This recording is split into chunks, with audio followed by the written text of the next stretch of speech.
County Commissioner Perez. Please state your name and who you represent for the record, and thank you for being here. Good morning, Chairman Coleman, members of the committee. My name is Vincent Perez. I'm the County Commissioner for Precinct 3 in El Paso County. I want to thank you for the opportunity to speak to you very briefly today. In support of House Bill 685, I'd also like to thank Representative Marquez for sponsoring this important legislation and for her leadership in spearheading innovative reforms that have strengthened transparency and accountability in El Paso County. The precinct I represent is the only one in El Paso County that is served by both emergency service districts in the county. As a newly elected commissioner, I was surprised to discover that, like cities and counties throughout Texas, our emergency service districts have the power to levy both a property tax and a sales tax. Yet, unlike cities and counties throughout the state, the El Paso ESDs are virtually unaccountable to the voters and the taxpayers they serve. There is no election to select the individuals who will ultimately set these tax rates, nor do we as commissioners have any ability to provide additional oversight over the El Paso ESDs through the adoption of their budgets or their tax rates, even though we are the body that appoints them. This is inconsistent with the oversight that Commissioners Court has over our county hospital district that also levies taxes and provides critical service to El Paso County residents.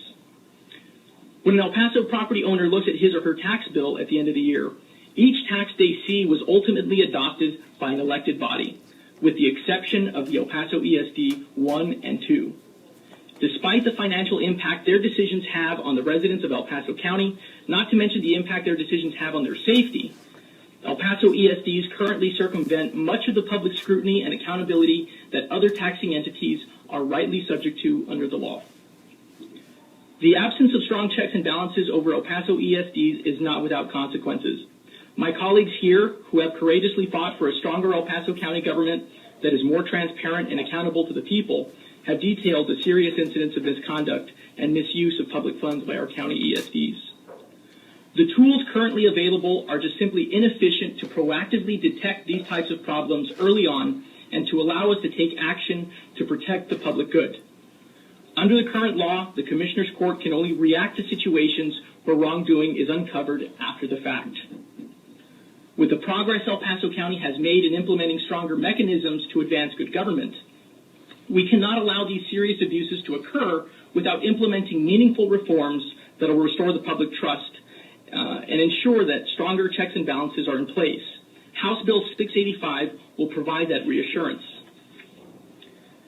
As a board appointed by the El Paso County Commissioners Court, our ESD number 1 and number 2 should be subject to the same basic requirements and procedures as our hospital district, such as the adoption of their budget and their tax rate by the court. Similar to the collaboration we see with our hospital district, I envision that House Bill 685 will lay a strong foundation for greater collaboration and a stronger partnership that will benefit the people we are called to serve.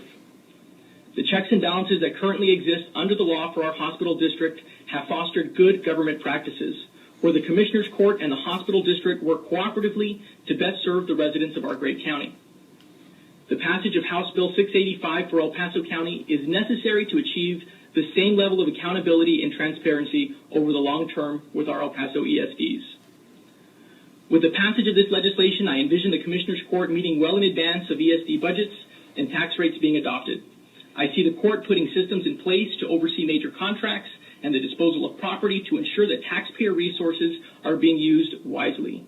House Bill 685 will continue the positive reforms and the good government practices that this court, under the leadership of Judge Escobar, has implemented to benefit the residents of El Paso County. I appreciate your consideration of this important legislation, and thank you for conducting today's hearing. Members, do you have any questions of Commissioner Perez? Yes, Representative Stickland. We keep talking about wanting to hold these people accountable and have some oversight, which I agree with. What about making this an elected position? Would that wipe the hands of everybody? Well, I think that's certainly a stronger accountability measure that currently exists under the law. I mean, the ESDs sort of operate with sort of the most autonomy that I've seen of any sort of taxing entity. And certainly when they have the ability to levy both a property tax and a sales tax, it just seems odd to me that accountability just doesn't exist. But we have this similar model with our hospital district, where they levy the property tax. They also provide critical services, but ultimately their tax rate, their budget is ultimately adopted by the county commissioners. And we believe that's the proper oversight that should be had in this case.